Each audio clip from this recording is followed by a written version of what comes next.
It really doesn't matter. You're going to be all right, man. That's the thing. We could change. We could grow. Doesn't matter how old you are.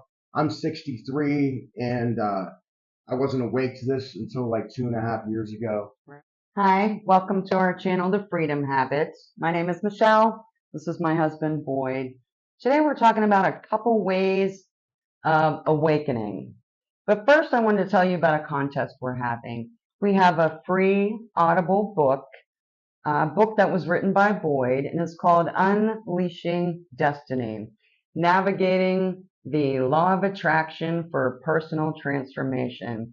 And what we figured we would do is somewhere during our presentation, we're going to say the phrase, I never did mind the little things. So what we're asking you to do is go ahead and email us at redemptionpublishing@gmail.com. Email us the time stamp that we actually say, I never did mind the little things. So we're hoping this will be a little bit fun today.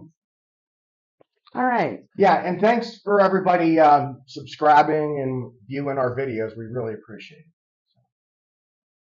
All right, we're going to start with the first way that most people awaken, and it's usually through difficulty, some kind of illness or a betrayal, relationship difficulties, things like that. And it's really a devastating way to come about. But sometimes that's what it takes most of us, Yeah. And also known as the dark night of the soul, which I talked about that a couple videos back. But that's how I woke up. A really big betrayal happened to me with someone really close. Actually, a few people really close to me. And I was just devastated. I mean, I was absolutely devastated. Yeah. And that's when I started really waking up. I mean, that's when I started meditating. I would have to meditate just to get through the day. I felt so emotionally unregulated, dysregulated, whatever the word is, and just so stressed out, so sad. It's one of those things when someone betrays you that you never thought would, and it always is somebody you never thought would do it. It just throws you off. It does. It really makes you feel like, wow, did I deserve that somehow? Because I didn't, you didn't see it. I don't think so. But yeah, it was a really devastating time, and that's how I woke up. Some people go through, some kind of serious illness, and I've had minor illnesses that also kind of accompanied that time. Right. And I've been healed from those things by meditating, even. So yeah, it's amazing what it takes sometimes to wake us up. Yeah. You know what? I agree. That's how it was for me as well. We had gone back to America, and just it was a culture shock almost for us. I mean, we had been away for 4 years, and it really was an awakening. It was an awakening. Sometimes I think we use all these. We're going to name 4 different ways people awaken, and I think sometimes it's a mixed bag I of agree. these things. I agree. And another way people awaken is blissful awakening. And I think this one sometimes is a brief period of time this lasts. Like when you see a sunset, or you're sitting at the ocean, or you're on a hike in the forest, and you just see something that's beautiful, and it just strikes you, and you kind of feel like one with everything, one with God, one with all of creation, and it really lifts your spirit, And I know Eckhart Tolle actually went through like a dark night of the soul, where he was really stressed out, and he said he couldn't live like this anymore, and he was really depressed. And then he went into this really scary kind of place, he said, and then he woke up the next morning. He fell asleep, and he woke up the next morning, and like everything changed. It like changed overnight for him. Huh. And then he said he could just go sit on a park bench, and he just felt at peace. Bliss and at peace. And so sometimes people have like, it was almost instantaneous for him. at least on some level. But he had been struggling with depression and anxiety a lot, and that's what Prompted it. prompted it. Yeah, and but then see, that's what I'm saying. It took that to get him to the place where he did have a blissful awakening. Right. After that initial breakthrough, he was at peace and blissful, and he even started just like talking to strangers and kind of encouraging people and stuff. And that's how he actually ended up getting into being a speaker and writing the books that he's written and all that stuff. So. That's an awesome way of having an awakening. Yeah, but I think most of us have it as a process. Like most people awaken in steps, kind of like you'll have one, then another.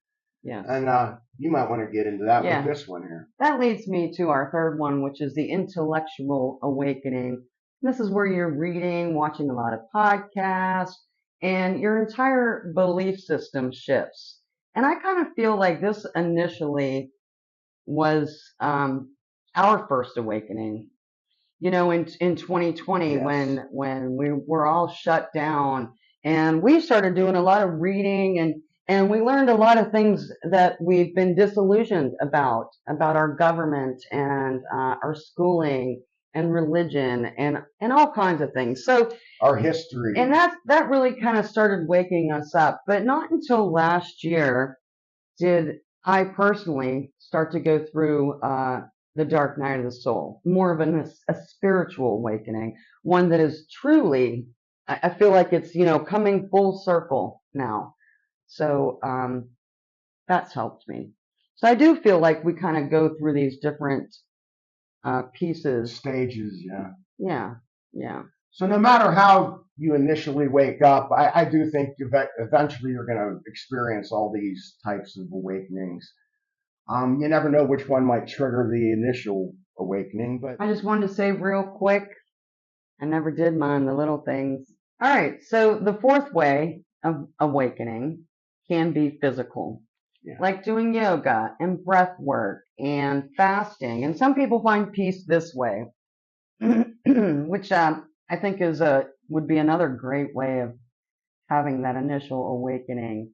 Yeah, it's almost somatic more. It's like your body releases energy, and like that's been stored in your muscles and your chakras.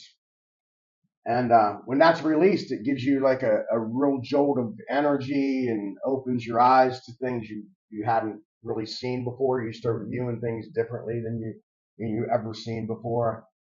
And so, Right. Yeah, and it's amazing. And I've had a little bit of that too. I've done like deep breathing, and stuff. I've never done yoga, but breath work does that for me too. I really feel energy move sometimes, and I agree. I used to do that with the somatic exercises. I mean, the difference it really has made for me, and you don't even realize until you start doing them and you feel that. Right. And yeah. So whatever way, seems more appropriate for you or interests you, you can seek these out. And honestly, I think eventually they kind of happen. Like, I don't want to say happen to you because I don't think life happens to us. I think life happens for us. Right. So I think these things will come to us and happen for us so that we can elevate our spiritual awakening, and just rise up, see things differently, and learn how to manifest and learn how to walk in peace and live in the moment. That's really the most important thing, is living in the moment. And come back to our authentic selves. Right.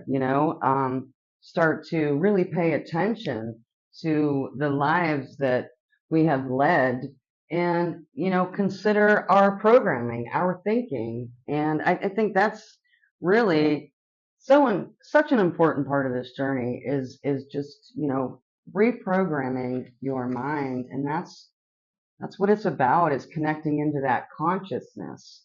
And I think, personally, I believe it's so nice to see. I feel like so many more people are waking up. Yeah. And it's really a joy.